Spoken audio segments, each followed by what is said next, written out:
All right, so haven't done an update in a while, so I'll show you what Jen's been at it. Nice new closet organizer.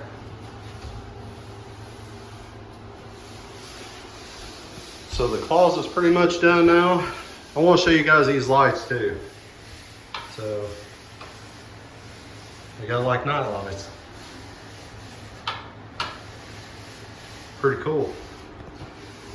All right, so still got quite a bit to do in here. Got to put the tub. I got to hook up the sink. Bedroom's pretty much done. We've got some boxes and stuff, but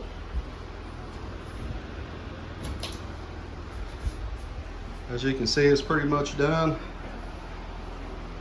And we put this down, like I said, in case somebody has to use the bathroom, we don't take their shoes off or something for whatever reason that day, so it don't get on the carpet.